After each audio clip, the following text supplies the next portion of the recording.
힘들수록 예배 자리로 오라.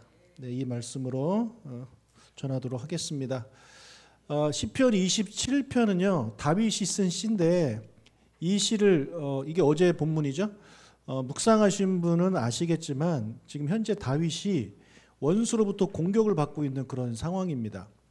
이렇게 힘든 상황에 하나님께 도와주세요라고 쓴 시를 뭐라고 부르냐면 탄식시라고 불러요. 탄식시 또는 비탄시라고도 부르는데, 여러분 시편이 총 150편이잖아요. 150편인데 그 시의 종류가 다양합니다.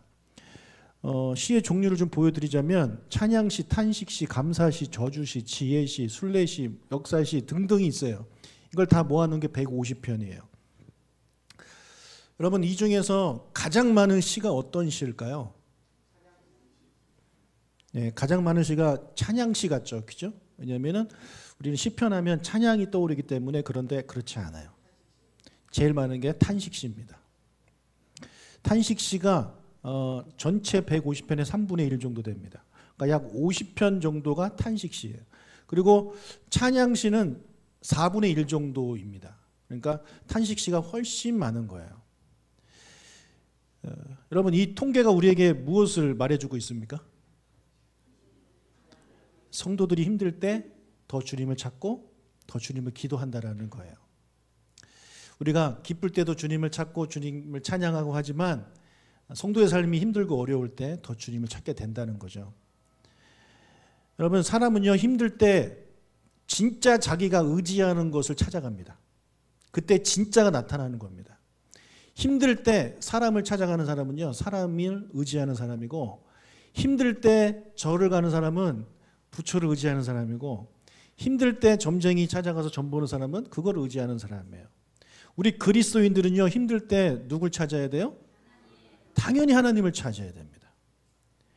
우리 기독교인들은 힘들면 힘들수록 하나님을 찾아야 되는 거예요.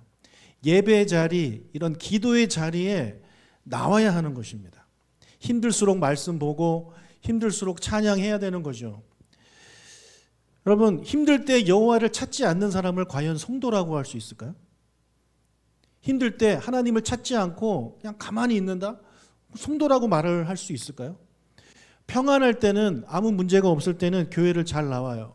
근데 힘들 때마다 예배 자리, 기도의 자리로 나오지 않는다면 진짜 그리스도인이라고 할 수 있을까요? 근데 의외로 여러분 그런 성도들이 많습니다. 괜찮을 때는 교회 잘 나와요. 근데 힘든 일이 딱 터지면 그때부터 교회 발걸음을 싹 끊습니다. 여러분 힘들수록 주님께 와야죠.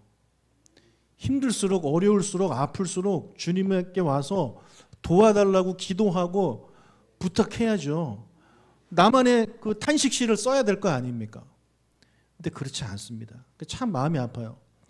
여러분 힘들수록 예배 자리에 나오시길 주님의 이름으로 축복합니다. 예배 자리에 회복이 있고 해답이 있는 거예요. 세상에 나가봐야 해결되지 않습니다. 자, 다윗도 탄식시를 많이 썼습니다. 다윗이 쓴 시가 총 73편인데요. 이 중에서 16편 정도가 탄식시예요. 그나마 다윗은 찬양시를 많이 썼습니다. 워낙에 찬양을 좋아했던 분이기 때문에 그랬는데, 지난주 금요일날 살펴본 22편도 여러분 탄식시예요. 힘들다, 도와주세요, 그런 내용이었잖아요. 그만큼 다윗의 삶에 힘든 시간들이 참 많았습니다. 누구보다도 많았어요. 그럴 때마다 다윗은 하나님께 나아갔습니다. 힘들수록 하나님을 붙잡았어요. 하나님께 기도했단 말이에요. 그래서 이런 탄식시도 많이 썼습니다. 우리가 이 시편을 읽을 때마다 나도 참 다윗처럼 그렇게 되기를 원한다는 마음을 가지시길 주님의 이름으로 축복합니다. 자, 오늘 본문 27편도 탄식시입니다.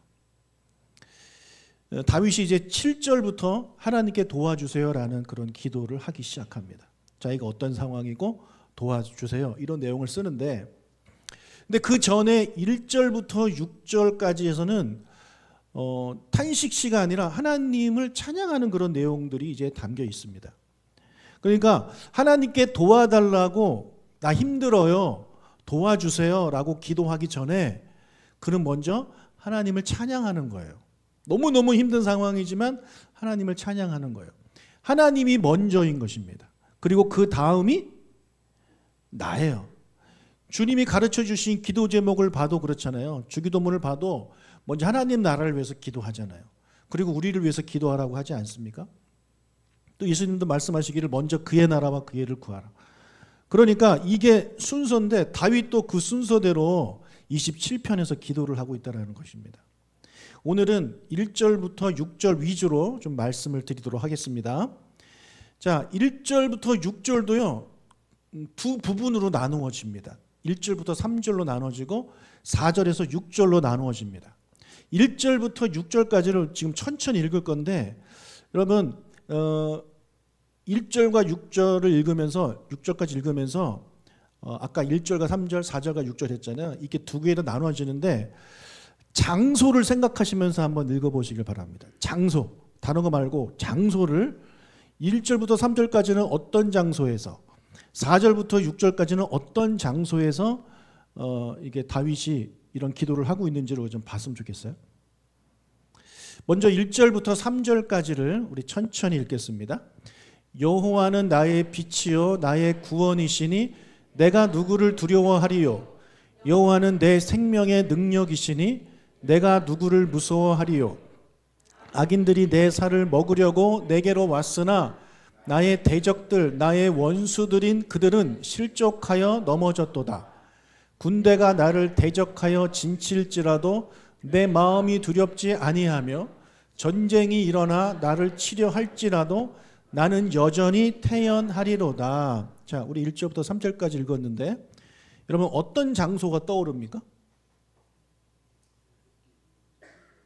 어떤 장소가 떠올라요? 자, 명확한 장소는 나오지 않지만 보니까 대적들, 원수들, 군대, 전쟁 뭐 이런 말이 나오잖아요. 그러니까 어떤 이 단어들 종합하면 어떤 장소가 떠오릅니까? 예, 저는 전쟁터가 떠오릅니다. 전쟁터예요. 자, 그럼 이제 4절부터 6절까지를 읽겠습니다. 잠깐만요. 4절 없나요? 네, 시작. 내가 여호와께 바라는 한 가지 일 그것을 구하리니 내 평생에 여호와의 집에 살면서 여호와의 아름다움을 바라보며 그의 성전에서 사모하는 그것이라. 여호와께서 환난 날에 나를 그의 초막 속에 비밀히 지키시고 그의 장막 은밀한 곳에 나를 숨기시며 높은 바위 위에 두시리로다. 이제 내 머리가 나를 둘러싼 내 원수 위에 들리리니 내가 그의 장막에서 즐거운 제사를 드리겠고 노래하며 여호와를 찬송하리로다. 아멘. 자, 어떤 장소가 떠오릅니까? 그렇죠. 성전이 떠오르죠. 너무 쉽죠, 이거는.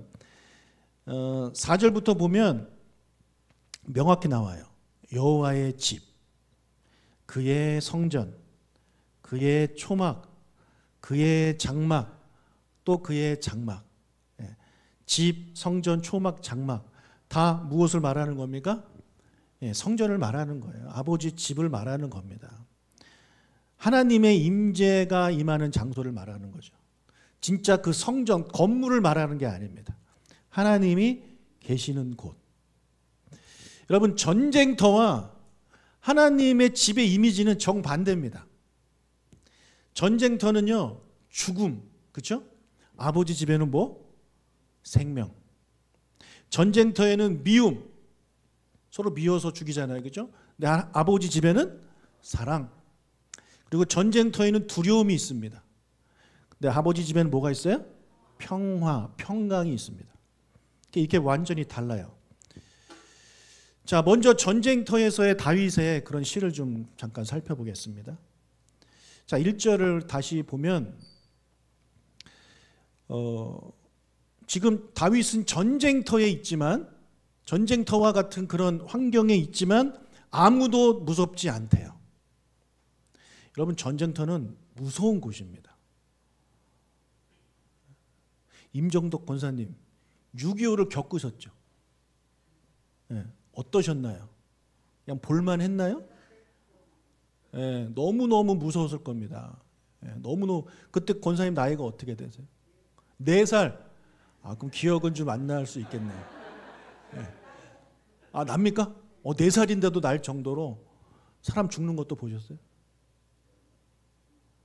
네. 아무튼 뭐 전쟁은 정말 무서운 거예요. 여러분, 전쟁만큼 무서운 곳이 있을까요? 전쟁터만큼. 전쟁터 가면 여러분 사람들 다 이렇게 죽어 있습니다. 막 총 맞아 죽고 뭐 이렇게 잘라서 죽고 그런 곳이 전쟁터예요. 여러분, 영화 라이언 일병 구하기 보셨나요? 와, 정말 매우 사실적이고 충격적으로 전쟁터가 무엇인지를 보여줍니다. 진짜 무섭습니다. 전쟁터가 그런 곳이에요. 그런데 다윗은 그런 전쟁터에 있으면서도 나는 무섭지 않다, 두렵지 않대요. 그렇게 고백해요. 그 이유를 뭐라 그러냐면 여호와가 나의 빛이시기 때문이다. 하나님이 나의 구원이시기 때문이다. 하나님이 나의 생명의 능력이 되시기 때문이라고 그가 고백하면서 나는 그래서 무섭지 않다라는 거예요. 지금 다윗이 하나님을 얼마나 신뢰하는지를 우리가 볼 수 있습니다. 어떻게 다윗은 이렇게 하나님을 신뢰할 수 있을까요? 전쟁터에 있으면서도 어떻게 하나도 두렵지 않다라는 말을 할 수가 있을까요? 그것은 그의 과거의 경험 때문에 그렇습니다. 2절을 보면 악인들이 내 살을 먹으려고 내게 왔으나 나의 대적들 나의 원수들인 그들은 실족하여 넘어졌도다. 예, 하나님이 넘어뜨린 거죠. 하나님이 그들을 이제 이기게 하신 거죠. 근데 다윗은 이런 경험을 한두 번 한 사람이 아닙니다. 그냥 짧게 일단 10년 동안 도망 다니던 그때만 생각을 해도 하나님은 계속해서 다윗을 통해서 승리하셨어요. 예, 그 도망 다니기 10년 전에는 골리앗도 이기고 블레셋 사람과의 전쟁에서 계속 이기고, 그러니까 이런 일들을 한두 번 경험한 사람이 아니에요. 수없이 많이 경험했어요. 그렇기 때문에 그런 과거의 경험이 그로 하여금 미래의 확신을 가져오게 하는 겁니다. 3절, 군대가 나를 대적하여 칠지라도 내 마음이 두렵지 아니하며 전쟁이 일어나 나를 치려 할지라도 나는 여전히 태연하리로다. 앞에 2절에서는 그냥 악인들 그리고 원수들 뭐 이렇게 표현을 했는데 이제는 그 규모가 커졌습니다. 군대, 전쟁 이런 것도 일어나도 나는 태어날 거래요. 예, 왜요? 과거에 하나님이 나를 그렇게 지켜주셨기 때문에 이번에도 하나님이 나를 지켜주실 거라는 확신이 그에게 있는 것입니다. 자, 군대가 나를 대적할지라도 두렵지 않다라고 했는데 이 말은 뭐냐면 다윗은 하나님이 군대보다 더 강하다고 믿고 있는 거 아닙니까? 그렇죠. 아무리 하나님이 나랑 함께해도 군대가 하나님보다 더 강하다면 이렇게 마음이 평안할 수 없죠. 근데 다윗은요, 하나님이 군대보다 강하다라고 생각하고 있는 것입니다. 이런 강한 신념 그리고 신뢰가 그에게 있었기 때문에 그는 두렵지 않다라고 이렇게 고백을 하고 있는 것입니다. 여러분, 우리가 두려워하고 있다면 여러분 두려움의 반대말은요, 두려움의 반대말은 여러분 불신앙이에요. 예. 두려움의 반대말은 불신앙이에요. 하나님을 믿지 못하기 때문에 두려워하는 것입니다. 정말 다윗처럼 믿는다면 두려워하지 않는 게 당연한 거예요. 하나님을 신뢰하는 자는요 두려워하지 않아요. 근데 하나님을 신뢰하지 않는 자는 두려워합니다. 그리고 다윗은 하나님이 이 군대보다 크다라고 이제 생각을 하시는데 믿음이 없는 사람, 신뢰하지 못하는 사람은요 군대가 하나님보다 크다라고 생각하죠. 나에게 어떤 문제가 올 때 걱정과 두려워하는 사람은 왜 그러냐면 이 문제가 하나님보다 크다라고 생각하는 거예요. 하나님이라도 이 문제는 해결할 수 없어 라는 생각을 가지고 있으니까 하나님을 믿는다고 하면서 두려워하는 것입니다. 여러분, 지금 다윗의 이 고백은요 정말 대단한 고백이에요. 하나님이 군대보다 강하다. 여러분의 모든 문제보다 하나님이 더 강하십니다. 아멘. 그러니까 우리는 그 하나님을 신뢰해야 되는 거예요. 자, 그런데 이런 일들을 경험했다라고 해서 이 경험만으로 하나님을 이렇게 신뢰할 수는 없어요. 뭔가 있어요. 더 큰 게 있어요. 성경을 보면 하나님의 그런 기적을 경험한 사람들이 끝까지 하나님을 신뢰하는 게 아니에요. 하나님을 떠나기도 합니다. 자기가 원하는 거 얻고 나서 떠나는 거예요. 그런 사람 많습니다. 그러니까 뭔가를 경험했다라고 해서 그 경험만으로도 하나님을 강하게 신뢰할 수 있는 건 아닙니다. 뭔가 더 큰 게 있어요. 그것이 뭐냐면 이제 4절에 나오는 겁니다. 4절 읽겠습니다. 내가 여호와께 바라는 한 가지 일 그것을 구하리니 평생에 여호와의 집에 살면서 여호와의 아름다움을 바라보며 그의 성전에서 사모하는 그것이라. 자, 지금 다윗은 전쟁터와 같은 현장에 있습니다. 그러면 그때 기도해야 된다면 기도 제목은 무엇이 되는 게 당연합니까? 이 전쟁터로부터 나를 지켜주세요. 나를 살려주세요. 이 전쟁에서 이기게 해주세요. 이게 우리의 기도 제목이 되어야 되는데 다윗은 그렇지 않아요. 다윗이 지금 이 전쟁터에서 간절히 바라는 게 한 가지가 있는데 그게 뭐냐면 평생 여호와의 집에 살면서 여호와의 아름다움을 보는 것이고 그의 성전에서 하나님을 사랑하는 것입니다. 이게 지금 그의 유일한 기도 제목이라는 거예요. 말이 안 되잖아요. 전쟁터에 있는데 어떻게 이런 기도를 합니까? 여러분, 다윗이 여호와의 집에 평생 살고 싶다라는 말은 무슨 말이에요?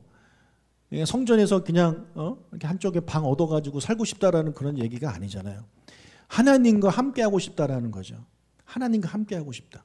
그는 비록 지금 몸이 전쟁터와 같은 그런 현장 속에 와 있지만 그의 영혼은요 하나님과 함께하고 싶은 거예요. 정말 하나님을 사랑하는 거죠. 그 하나님의 아름다움을 보고 싶은 겁니다. 그만큼 하나님을 사랑하는 거죠. 이 사랑이 하나님을 더 신뢰하게 만드는 것입니다. 여러분, 사랑하면 믿게 되어 있습니다. 그 사랑이 크면 클수록 더 신뢰하는 거예요. 여러분, 경험을 한다고 하나님을 다 사랑하는 게 아니에요. 이 사랑이 있어야 돼요. 하나님을 경험하고 여기에 더해서 하나님을 사랑하는 마음이 있어야 하나님을 신뢰하는 겁니다. 자, 무슨 일만 생기면, 아니 생기기 전부터 미리 두려워하고 걱정하고 있다면 그 사람은 정말 하나님을 사랑하고 신뢰하는 사람이 맞는가라는 질문을 우리가 해보게 되는 것입니다. 여러분, 다윗이 하나님의 집을 이제 간절히 사모했는데 그 이유가 또 5절에 나옵니다. 5절을 보겠습니다. 여호와께서 환난 날에 나를 그의 초막 속에 비밀히 지키시고 그의 장막 은밀한 곳에 나를 숨기시며 높은 바위 위에 두시리로다. 자, 하나님의 집은요 다윗이 피할 곳이었습니다. 하나님의 품은 다윗이 피할 곳이었어요. 하나님의 그 그늘 아래는 다윗이 숨을 수 있는 안전한 곳이었다는 것입니다. 전쟁터에는 죽음과 두려움이 있지만 아버지 집에는 생명이 있고 평강이 있는 것입니다. 그래서 그는 아버지와 함께하기를 간절히 바란 거죠. 여러분, 아까도 말씀드렸지만 여러분 힘들 때 여러분 삶에서 전쟁터와 같은 그러면서 살고 계시잖아요. 미생인가? 그런 대사가 기억납니다. 회사하는 전쟁터다. 근데 회사를 나가면 지옥이다. 그러니까 우리 평신도님들이 얼마나 힘들게 사시는지 제가 그 드라마 그 대사를 보면서 제가 좀 깨달았습니다. 저는 그렇게 전쟁터에서 안 살아봐가지고 잘 모르는데 여러분 얼마나 힘들게 사십니까? 가정이 전쟁터일 수도 있고요. 직장이 전쟁터일 수도 있고 학교가 전쟁터일 수도 있죠. 여러분, 그때 여러분이 피할 곳은요 하나님이에요. 하나님 품이에요. 비록 우리의 몸은 전쟁터에 와 있지만 우리의 마음은, 우리의 영혼은 하나님 품에 있어야 되는 것입니다. 자, 아버지 집으로 피했지만, 자, 그럴 수 있잖아요. 피했지만 여전히 무섭고 두려워할 수 있잖아요. 벌벌 떨 수 있잖아요. 여러분, 만약에 우리나라에 전쟁이 난다고 가정을 해봅시다. 그럼 우리 어딘가 피난처로 가겠죠? 예. 피난처로 가면 그 안에 들어가면 여러분 마음이 편할까요? 아, 이제 여기 들어왔으니 여기서 행복하게 살아야지 이런 생각이 들겠어요? 아니죠. 무섭지 않겠습니까? 그죠? 왜냐하면 이곳에 또 북한군이 들어오고 포탄 떨어지고 이러지 않을까 걱정할 수 있는 게 당연한 그런 사람의 마음이에요.